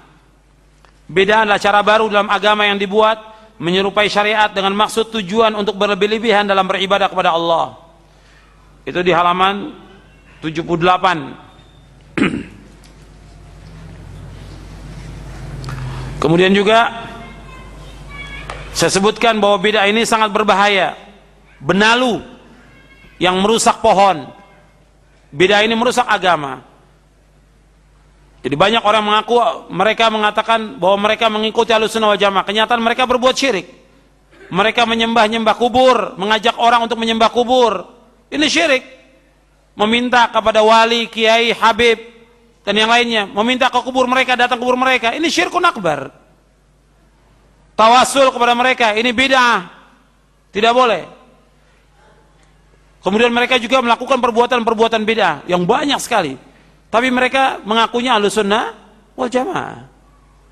Kalau mereka Ahlussunnah wal Jamaah, mereka anti kepada bid'ah. Anti syirik. Jauh dari perbuatan syirik. Menolak semua perbuatan syirik. Dan menolak jalan-jalan yang membawa kepada kesyirikan. Menolak segala macam perbuatan bid'ah.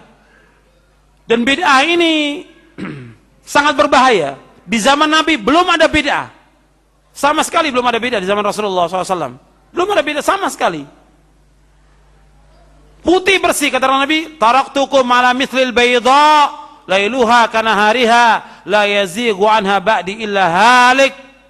Aku tinggalkan kalian dalam keadaan putih bersih. Islam ini putih bersih. Tidak ada bercak syirik, tidak ada bercak bid'ah, tidak ada, sama sekali putih bersih. Tidak ada khurafat.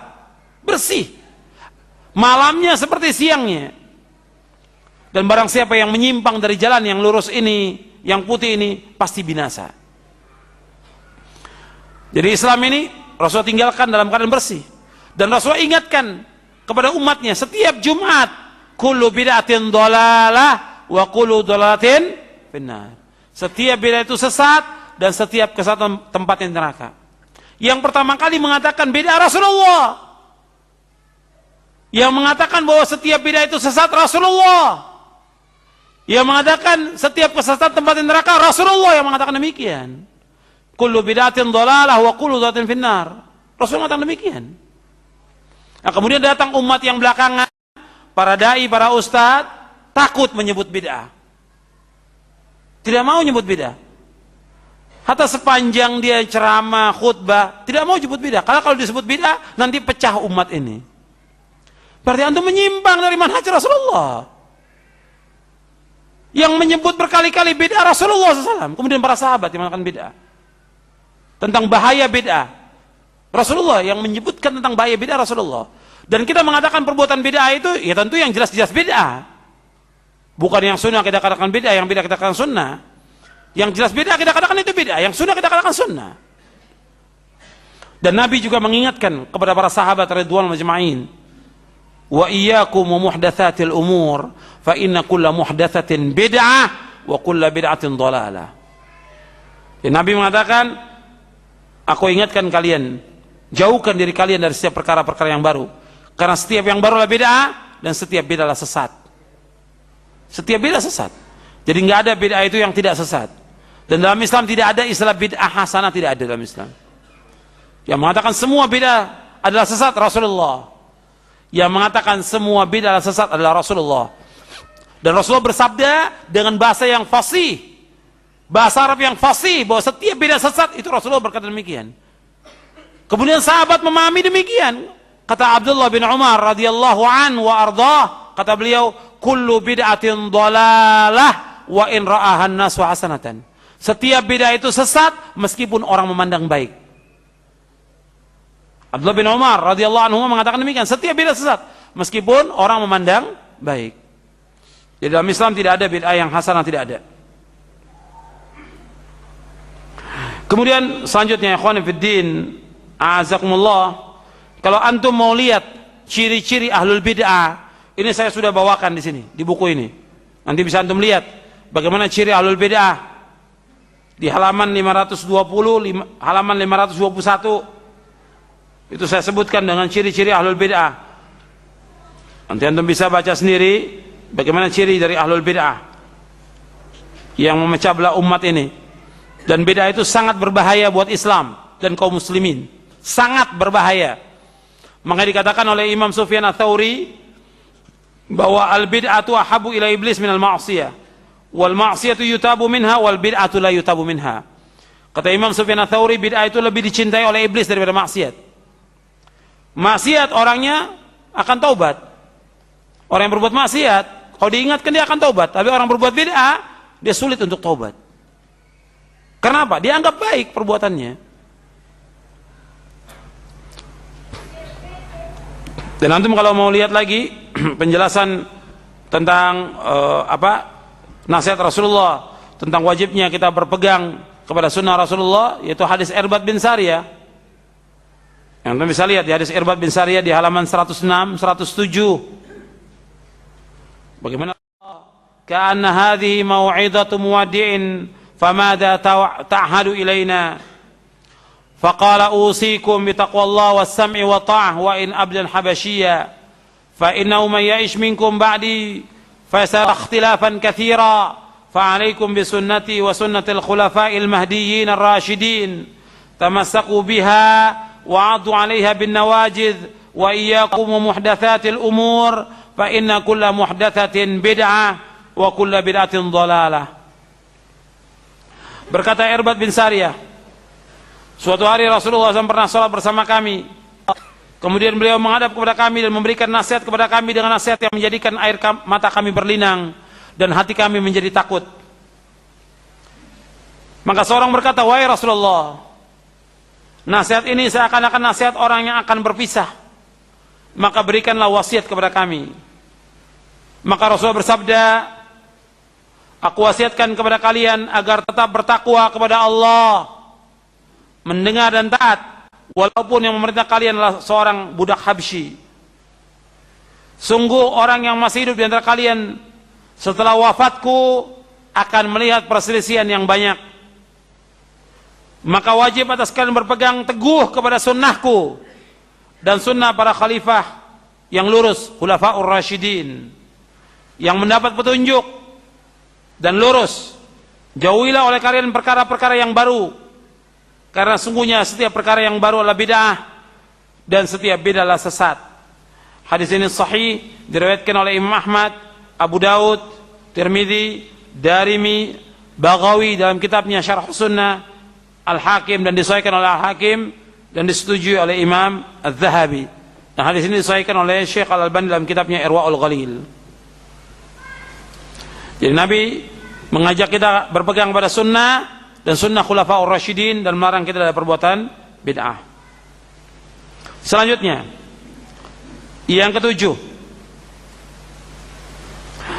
bahwa prinsip Ahlussunnah mengajak umat ini untuk bersatu di atas sunnah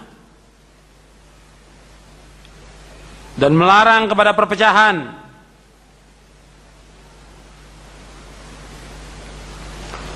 Mengajak umat ini bersatu di atas sunnah dan melarang umat dari perpecahan.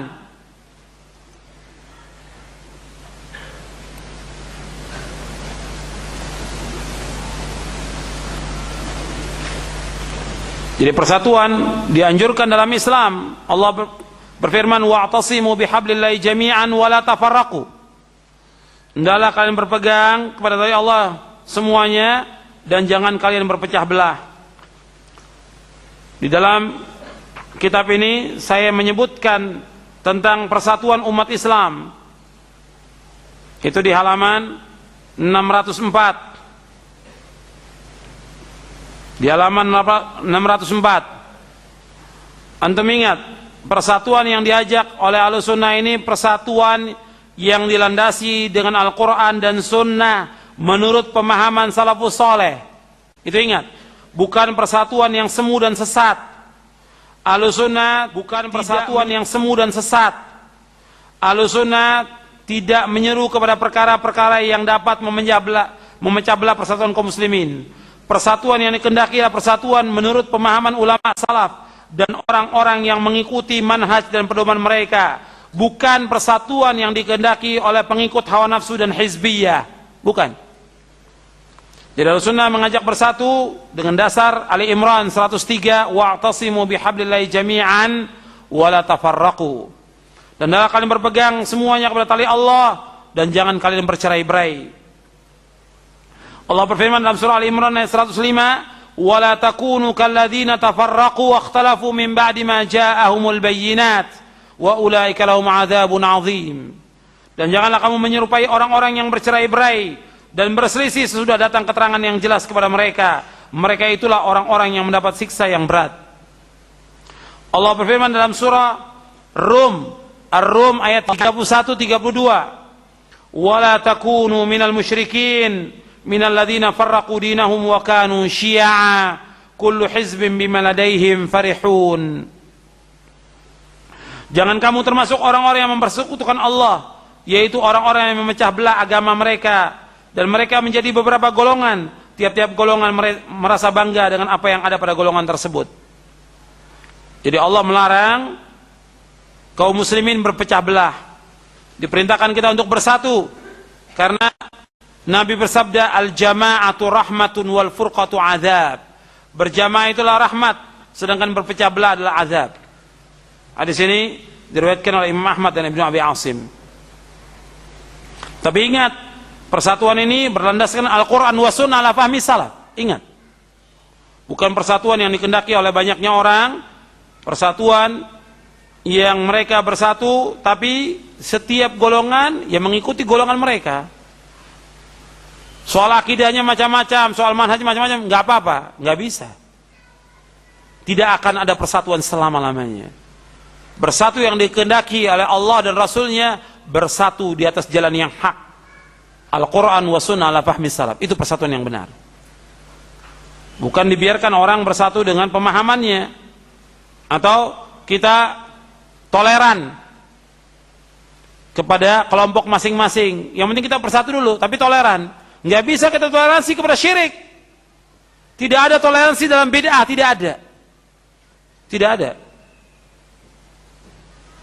Jadi kita bersatu, apa yang kita sepakati, kemudian kita saling memahami, memaafkan kesalahan di antara kita. Nggak bisa. Kalau kesalahannya bid'ah, syirik, nggak bisa.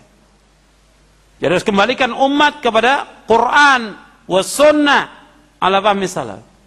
Mentauhidkan Allah, menjauhkan syirik, mengajak sunnah dan melarang umat kepada bid'ah, melarang umat dari perbuatan bid'ah. Kemudian juga persatuan yang dikehendaki oleh kelompok lagi yang lain, yaitu mereka bikin kelompok, bikin jamaah. Jamaah ada imamnya, ya, ada imamnya. Ini pun nggak dibenarkan dalam syariat. Kemudian mereka membaiat. Kalau yang tidak baiat, maka matinya seperti bangkai jahiliyah. Hadisnya sahih tentang baiat, sahih hadisnya. Kata Nabi, man mata walaysa fi unuqi bai'atun mata mitatan jahiliyah. Barang siapa yang mati dan di lehernya tidak ada baiat, maka matinya seperti bangkai jahiliyah. Yang dimaksud di sini yaitu baiat kepada khalifah, kepada imamatul uzma, bukan kepada kelompok jamaah-jamaah yang ada sekarang ini. Ini baiat yang bid'ah. Dan jamaah-jamaah yang ada ini justru jamaah-jamaah ini yang memecah belah umat. Di dalam ajaran Ahlussunnah wal Jamaah, kita membaiat kepada khalifah, kepada imamatul uzma, bukan kepada kelompok. Dan di kita nggak ada orang mengatakan, bagaimana salaf imamnya siapa? Imamnya Rasulullah. Kalau orang tanya, salaf itu imamnya Rasulullah. Jadi mereka ingin bahwa salaf ini ada jamaah seperti yang lainnya. Bikin siapa imamnya? Siapa yang dibaiat? Nggak ada. Dan tidak diajarkan oleh Rasulullah demikian. Baiatnya kepada ulil amri, kepada khalifah baiatnya, bukan kepada kelompok. Nggak ada sepanjang sejarah di baiatnya Imam Ahmad oleh muridnya yang puluhan ribu muridnya, nggak ada. Syekhul Islam di baiat nggak pernah ada. Atau Syekh Albani, Syekh bin Bas di baiat, tidak ada. Baiat itu kepada siapa? Kepada ulil amri, pada khalifah, bukan kepada jamaah-jamaah yang ada sekarang ini. Kemudian yang terakhir, yang kedelapan, bahwa Ahlussunnah wal Jamaah mengajak umat ini kepada akhlak yang mulia. Bahwa salaf ini mengajak kepada akhlak yang mulia. Dan saya bawakan di dalam buku ini tentang akhlak yang mulia. Dan bagaimana akhlak salaf. Ya, salaf itu adalah orang yang mulia akhlaknya. Sebab Nabi SAW diutus oleh Allah SWT untuk memperbaiki akidah umat, memperbaiki akhlak. Makanya Nabi bersabda, innama bu'ithu liutammima makarimal akhlak. Sesungguhnya aku diutus untuk memperbaiki akhlak yang mulia. Hadis ini sahih diriwayatkan oleh Imam Bukhari dalam kitabnya Al-Adbul Mufrad, kemudian Ahmad, Hakim dan yang lainnya. Dan akhlak mempunyai hubungan yang erat dengan akidah, yang sangat kuat sekali. Karena akhlak yang baik sebagai bukti dari keimanan, dan akhlak yang buruk sebagai bukti atas lemahnya iman. Semakin sempurna akhlak seorang muslim, berarti semakin kuat imannya. Rasulullah bersabda, akmalul mu'minina imanan ahsanum khuluqa wa khiyarukum khiyarukum linisaihim. Antum lihat halaman 597. Kaum mukminin yang paling sempurna imannya adalah yang paling baik akhlaknya di antara mereka. Dan yang paling baik di antara mereka adalah yang paling baik kepada istri-istrinya. Yang paling baik di antara kalian yang paling baik kepada istri-istrinya. Hadis ini sahih diriwayatkan oleh Imam Tirmidzi, Ahmad, Ibnu Hibban. Hadis ini derajatnya hasan sahih kata Tirmidzi. Dan yang paling berat timbangannya pada hari kiamat yaitu akhlak yang mulia. Dan yang paling banyak memasukkan manusia ke sorga yaitu akhlak yang mulia.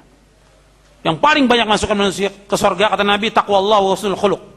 Takwa kepada Allah dan akhlak yang mulia. Makanya kita berusaha untuk memperbaiki akhlak kita. Ya, akhlak kepada orang tua kita, akhlak kepada sanak kerabat kita, akhlak kepada istri, kepada anak, kepada tetangga, dan kepada kaum muslimin. Saya sudah sebutkan itu. Contoh-contoh akhlak salafus saleh di halaman 601 dan seterusnya. Bagaimana akhlak salaf ini? Jadi salafus saleh adalah orang-orang yang berakhlak. Ahlus sunnah wal jamaah adalah orang-orang yang mempunyai akhlak yang mulia. Makanya ini kita usahakan untuk mengikuti akhlak yang mulia. Ya, kalau ada individu dari orang yang mengikuti manhaj salaf ini mereka tidak berakhlak, bukan berarti kita mencela salafus saleh bahwa mereka tidak berakhlak. Kekeliruan itu ada, wajar sebagai manusia. Tapi kita berusaha untuk mengingatkan agar mereka mempunyai akhlak yang mulia. Sebab Rasulullah sallallahu alaihi wasallam bersabda kepada kita semuanya, ittaqillaha haitsuma kunta wa atbi'is sayyi'atal hasanata tamhuha wa khaliqin nasa bi khuluqin hasan. Kata Rasulullah SAW, hendaklah kamu bertakwa kepada Allah dan hendaklah kamu iringi perbuatan yang jelek dengan perbuatan yang baik.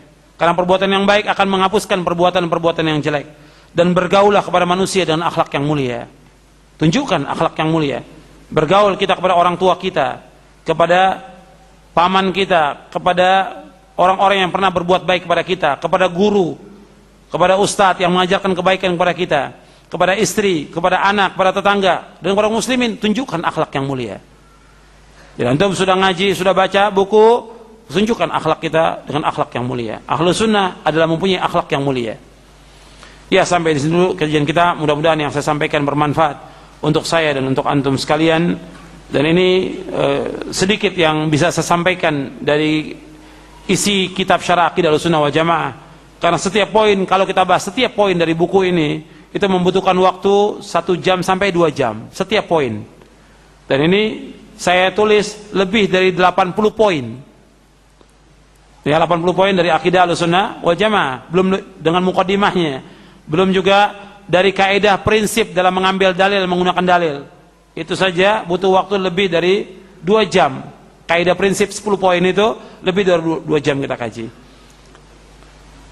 Ya, itu saja yang bisa saya sampaikan. Mudah-mudahan yang sedikit ini bermanfaat untuk saya dan untuk antum sekalian. Wassallallahu nabiyana Muhammadin sallallahu alaihi wasallam wa akhiru da'wan alhamdulillahirabbil alamin.